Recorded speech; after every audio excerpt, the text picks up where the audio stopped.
하나님께서 저희들에게 주신 말씀은 구약성경 호세아 3장 호세아 3장 1절에서 5절의 말씀입니다. 구약성경 1259페이지 구약성경 1259페이지 구약성경 1259페이지 호세아 3장 1259페이지 3장 1절에서 5절의 말씀입니다. 구약성경 1259페이지 호세아 3장 1절에서 5절의 말씀입니다. 교독하시겠습니다. 여호와께서 내게 이르시되 이스라엘 자손이 다른 신을 섬기고 건포도 과자를 즐길지라도 여호와가 그들을 사랑하나니 너는 또 가서 타인의 사랑을 받아 음녀가 된 그 여자를 사랑하라 하시기로 내가 은밀 다스려와 우리 한 율매의 하기로 나를 위하여 그를 사고 그에게 이르기를 너는 많은 날 동안 나와 함께 지내고 음행하지 말며 다른 남자를 따르지 말라 나도 내게 그리하리라 하였노라. 이스라엘 자손들이 많은 날 동안 왕도 없고 주저도 없고 제사도 없고 천사도 없고 애국도 없고 드라민도 없이 지내다가 그 후에 이스라엘 자손이 돌아와서 그들의 하나님 여호와와 그들의 왕 다윗을 찾고 마지막 날에는 여호와를 경외함으로 여호와와 그의 은총으로 나아가리라. 아멘. 기도하겠습니다. 하나님 감사합니다. 오늘도 하나님께서 저희들에게 말씀을 주십니다. 저희들의 마음의 문을 열고 하나님의 말씀을 받을 수 있도록 이 시간도 성령께서 주장하여 주시고 하나님의 생명의 말씀이 우리의 삶을 주장하게 하여 주옵소서. 예수님의 이름으로 기도드립니다. 아멘. 오래전에 부동산 사무실을 운영하는 집사님과 신앙에 대해 이야기를 나눈 적이 있어요. 그때 우리는 같은 교회에 다녔습니다. 이렇게 이름만 대면 알 수 있는 대형 교회입니다. 그가 교회를 다니게 된 목적은 장사 때문이었어요. 그가 있는 부동산 사무실은요 아파트 앞이었습니다. 그 주변이 다 아파트로 둘러싸여 있는 아파트촌이었어요. 그가 보니까 그 아파트에 사는 사람들이 그 교회 많이 다니는 거예요. 그래서 그 중에는 그의 사무실로 전도를 하러 나오는 사람들도 있었어요. 그래서 그들의 전도를 받다가 문득 이런 생각이 들었습니다. 내가 그 교회를 다니면 그 교회 성도들이 우리 부동산 사무실을 이용하겠구나. 그는 전도를 받고 못 이기는 척 그 교회를 나갔습니다. 예상했던 대로 구역 식구들이 적극적으로 그의 사업을 도와주었습니다. 그런데 예상하지 못한 일도 일어났어요. 한 주 한 주 예배를 드리다 보니까 자기 안에 믿음이 생겼습니다. 사랑하는 성도 여러분, 여러분은 어떻게 교회에 나오셨어요? 어떻게 신앙생활을 시작하셨습니까? 오강림 집사님은 젊었을 때 많이 아팠어요. 무려 12년을 병석에 누워 있었습니다. 청년 시절에 12년이라니 얼마나 아까운 시간입니까? 그의 미래가 캄캄했어요. 사실 그는 죽어가고 있었습니다. 그런 아들 때문에 엄마의 마음이 타들어갔습니다. 어쩌면 아들을 그렇게 보낼 수도 있었기 때문입니다. 그때 어떤 사람이 엄마에게 의심스러운 처방책을 내놨습니다. 마지막으로 교회는 한번 데려가 봐요. 그 처방책은 곧 실행에 옮겨졌습니다. 교회 다니던 친구가 오광근 집사님을 업고 교회에 나갔습니다. 사실 마지막으로 교회는 한번 데려가 봐요는 믿을만 하지는 않았습니다. 하지만 그것밖에 방법이 없었기 때문에 인생의 막다른 골목에 와버렸기 때문에 믿었지 않았지만 마지막으로 교회는 한번 데려가 봐요를 실행할 수 있었습니다. 사랑하는 성도 여러분, 여러분 어떻게 교회에 나오셨습니까? 여러분 어떻게 신앙생활을 시작하셨어요? 지금 그 기억을 되살려 보십시오. 당신은 어떻게 그 자리에 나와 앉아 있으며 이 동영상을 본 사람들을 어떻게 하나님이 알게 되었습니까? 아람의 장군 나아만은 아람의 영웅이었어요. 이순신 장군이 우리나라를 구한 것처럼 나아만도 아람을 구했어요. 그런데 나아만이 나병에 걸렸습니다. 그는 나병에서 낫기 위해 무엇이든 했어요. 뭐 돈이 없으니까, 의사가 없으니까, 정보가 없으니까. 그는 할 것이 참 많았어요. 그래서 모든 것을 다 해보았습니다. 명의라는 명의는 다 만나보았어요. 민간요법, 대체의학 다 해봤어요. 그러나 병은 끄떡도 하지 않았습니다. 더 이상은 할 것이 없었습니다. 천하의 나만도 나병 앞에서는 속수무책이었습니다. 그런데 그 집에 이스라엘에서 잡아온 어린 소녀가 있었습니다. 이스라엘과 아람이 전쟁할 때 포로로 잡아온 어린 소녀였어요. 그는 그 소녀를 자기 부인의 몸종으로 줘버렸습니다. 그 어린 소녀는 나만의 집에서 가장 연약하고 가장 보잘것없고 가장 존재감이 없었어요. 그런데 어느 날 소녀가 나만을 위해서 입을 열었습니다. 열왕기하 5장 3절입니다. 그의 여주인에게 이르되 우리 주인이 사마리아에 계신 선지자 앞에 계셨으면 좋겠나이다. 그가 그 나병을 고치리이다 하는지라. 아멘. 복음은 그렇게 나아만에게 왔습니다. 자신을 원수로 여기는 어린 소녀로부터. 나아만은 그 소녀를 부모의 손에서 빼앗았습니다. 고향에서 친구들로부터 가족과 친구들부터. 그런 후에는 어때요? 그냥 몸종으로 써버리는 거죠. 그런데 나만을 살릴 수 있는 기쁜 소식은 놀랍게도 그 어린 소녀에게서 왔습니다. 다른 방법이 없었다면 보잘것없는 그 소녀의 말을 듣지 않았을 것입니다. 아니 이스라엘의 포로 출신의 말을 듣겠습니까? 그러나 나만에게 다른 방법이 없었습니다. 그래서 그 소녀의 말을 믿어보기로 했습니다. 지푸라기라도 잡아야 할 상황이었으니까요. 사랑하는 성도 여러분, 여러분을 교회로 인도한 사람은 누구입니까? 지금 그 얼굴을 떠올려 보십시오. 릴케의 시 한 구절을 읽어드리겠습니다. 제목은 사랑이 어떻게 너에게로 왔는가? 라이너 마리아 릴케. 사랑이 어떻게 너에게로 왔는가? 햇빛처럼, 꽃보라처럼 또는 기도처럼 왔는가? 햇빛이 반짝이며 하늘에서 내려와 날개를 거두고 꽃피는 나의 가슴에 걸려온 것을. 사랑하는 성도 여러분, 하나님은 당신을 어떻게 부르셨습니까? 찬란한 햇빛처럼, 아름다운 꽃보라처럼, 신비로운 기도처럼 부르셨습니까? 오광근 집사님에게 하나님의 부르심은 마지막 출구였습니다. 나만 장군에게 하나님의 부르심은 마지막 출구였습니다. 그들에게 다른 길은 없었습니다. 그러면 저와 여러분은 어떻습니까?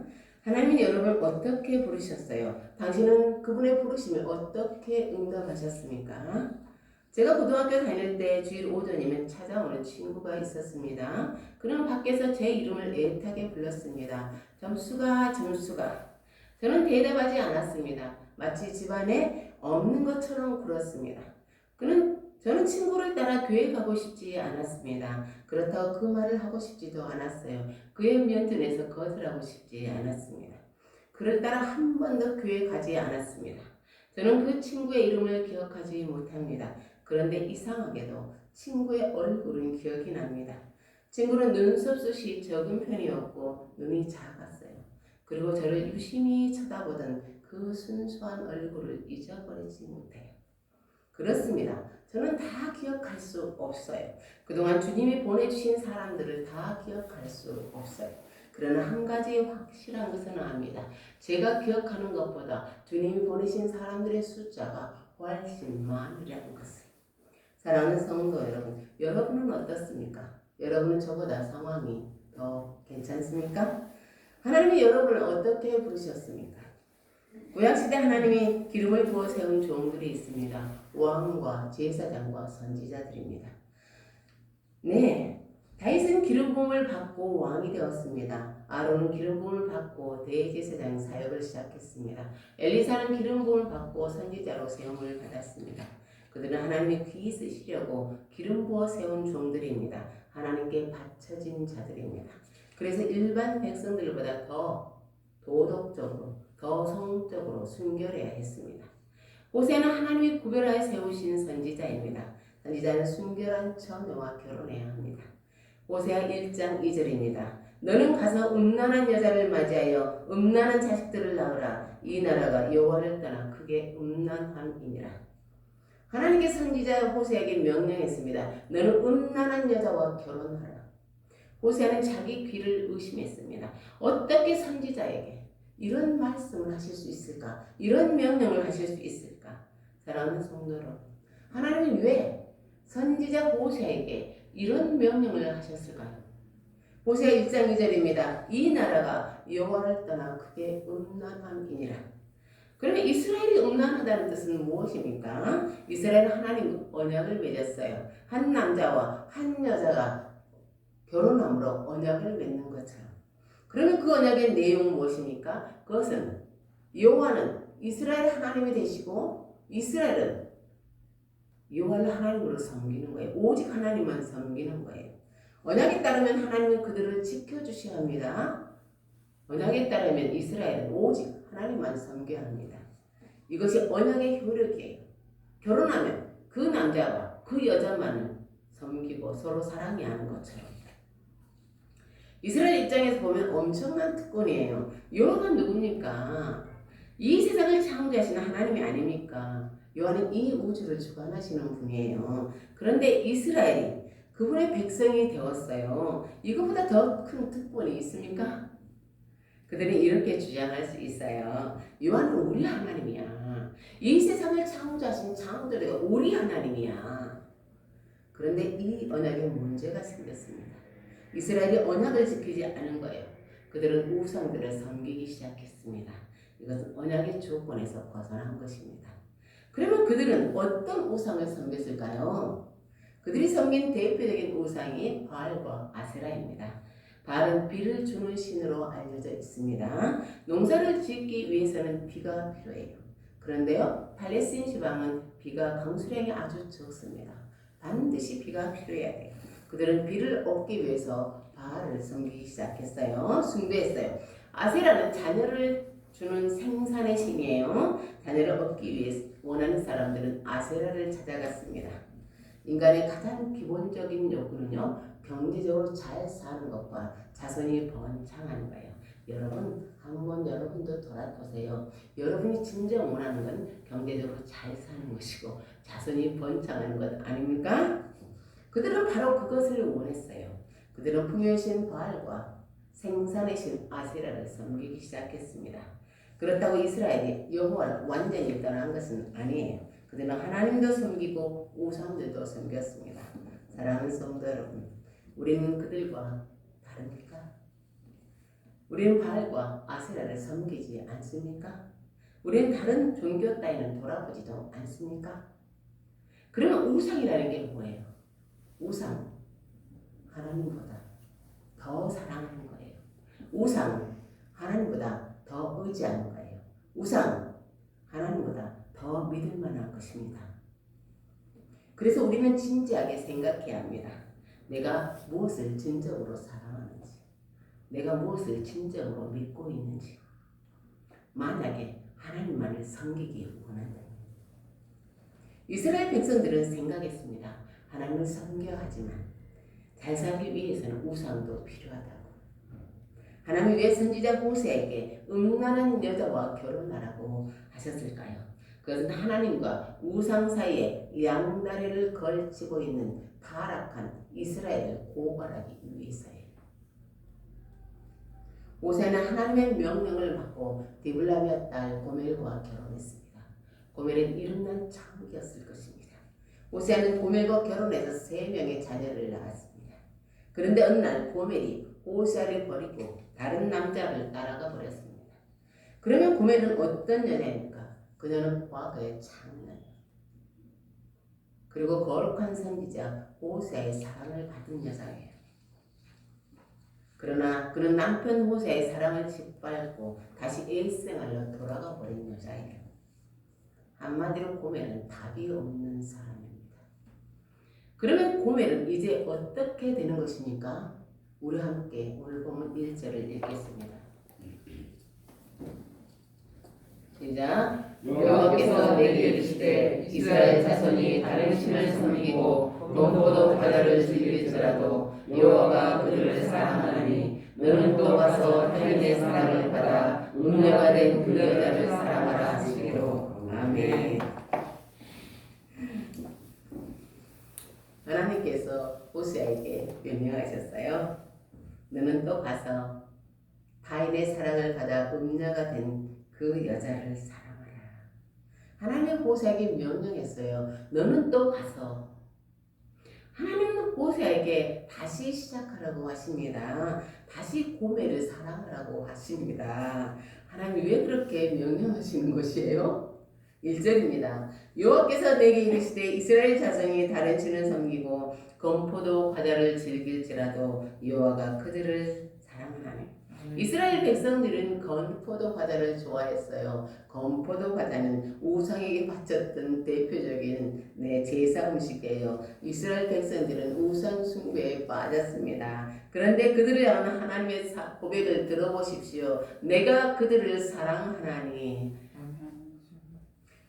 고멜은 모세의 사랑을 받을 자격이 없어요. 이스라엘 백성은 하나님의 사랑을 받을 자격이 없습니다. 그럼 우리는 어떻습니까? 우리는 하나님의 사랑을 받을 자격이 있습니까? 우리는 어떻게 하나님의 선택을 받았습니까? 우리는 어떻게 하나님 앞에 나와 예배드리게 되었습니까? 하나님은 우리를 구원하시려고 그분의 아들 예수 그리스도를 보내주셨어요. 하나님 우리를 자녀 삼으시려고 당신의 아들을 십자가에 매달아 죽게 하셨습니다. 죽은 지 사흘에 부활하신 예수님은 막달라 마리아에게 이렇게 말씀하셨어요. 요한복음 20장 17절입니다. 너는 내 형제들에 가서 이르되 내가 내 아버지 곧 너희 아버지 내 하나님 곧 너희 하나님께로 올라간다 하라 하시니. 아멘. 아멘. 예수님으로 인해 우리는 하나님을 아버지라고 부르게 되었어요. 아멘. 그렇게 하나님은 우리를 부르셨어요. 하나님은 지금도 사람들을 보내요. 어디로요? 번잡한 도시로, 비좁은 골목으로, 시장통으로, 사창가로, 아울골짝 빈들로, 그리고 나에게, 당신에게 하나님 여전히 사람들을 보내고 계십니다. 하나님 계속해서 우리를 부르고 계세요. 점수가 나오너라. 우리는 그들을 얼마나 무시했어요. 우리는 얼마나 전도하는 사람을 귀찮아했어요. 얼마나 하찮게 여겼어요. 아유 귀찮아. 그런데 우리는 그 미련한 전도로 구원받았고 지금 여호와 하나님 자기 아들을 십자가에 매달아 죽게 하시고 우리를 선택한 그 하나님께 예배하는 자가 되었습니다. 아멘. 할렐루야. 아멘. 아멘. 사랑하는 성도 여러분, 하나님 그분은 누구십니까? 당신의 마음을 끝없이 두드리는 그분은 누구세요? 우리 아버지 장례 예식 때 아버지가 다니던 교회 목사님이 장례 예배를 이렇게 인도하셨어요. 그분 우리 형제 한 사람을 불러서 예수님을 믿으라고 권면했습니다. 우리에게 눈을 맞추면서요. 그 상황에서 어떻게 안 믿겠다고 말할 수가 있겠어요?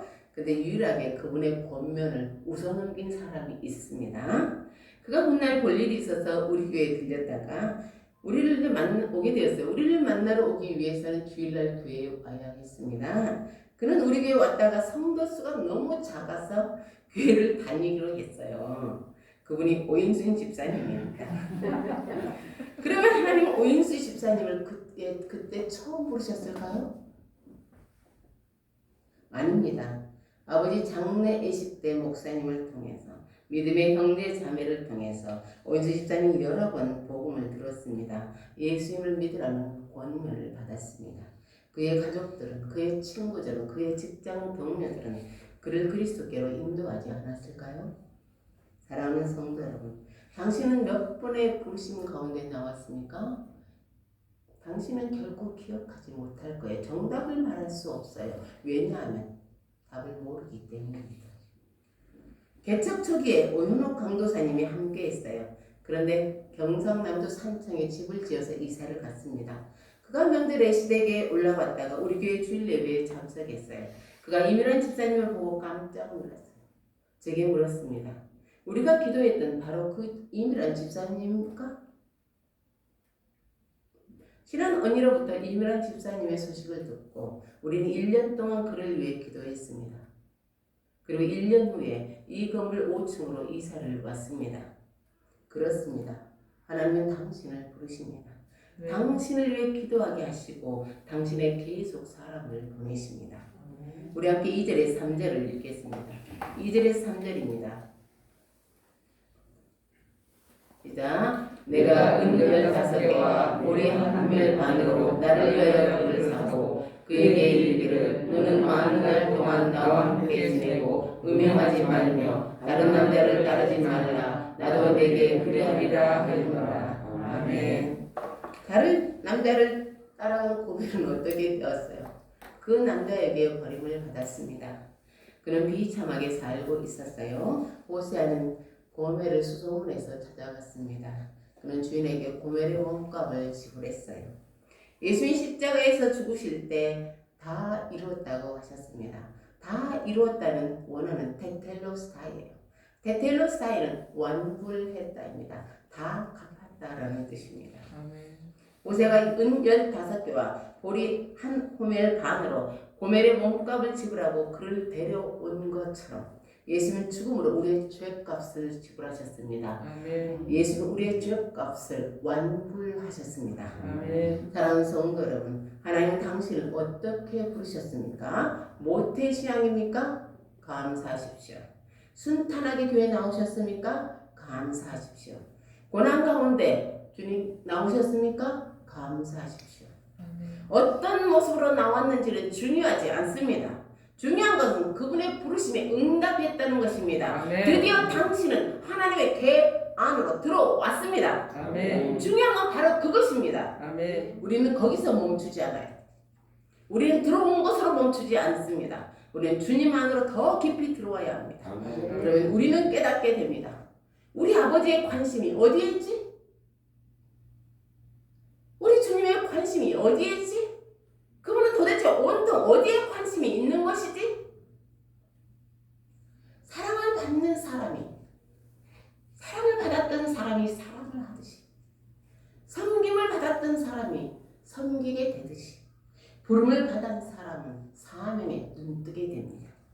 선지자 이사야는 성삼위 하나님의 천상회의에 천상회의를 보게 되었어요. 그는 그곳에서 하나님의 목소리를 들었습니다. 내가 누구를 보내며 누가 우리를 위해 갈고? 이사야가 얼른 장원했습니다. 내가 있나이다. 나를 보내소서. 우리는 하나님의 그 고민에 동참하게 되죠. 내가 여기 있나이다. 나를 보내소서. 우리 교회가 후원하는 두 분의 선교사님이 GMP라는 선교단체에 소속되어 있어요. 거기에서 보낸 책자에 나오는 내용이에요. 20살의 박지 자매는 부모님이 일본 선교사입니다. 그는 일본에서 태어나고 자랐어요. 그는 일본의 초등학교, 중학교, 고등학교를 다녔는데 항상 크리스천은 자기밖에 없었어요. 그런데 고등학교 3학년 5월경에 동급생이 자살하는 사건이 일어났어요. 그는 그날 밤 친구의 장례식에 참석했습니다. 그날 집으로 돌아와 그 죽음의 의미를 인식했어요. 너무나 후회스러웠어요. 그 친구 주변에 크리스천은 자기뿐이었어요. 그 친구에게 한 번도 복음을 전하지 않은 것입니다. 그 친구의 영혼을 구할 사람은 자기뿐이었는데 그는 평소에 이렇게 생각했습니다. 기회가 되면 교회에 데려가야지. 그는 친구의 죽음을 통해 깨닫게 되었습니다. 교회는 영원히 오지 않을 수도 있다는 것을.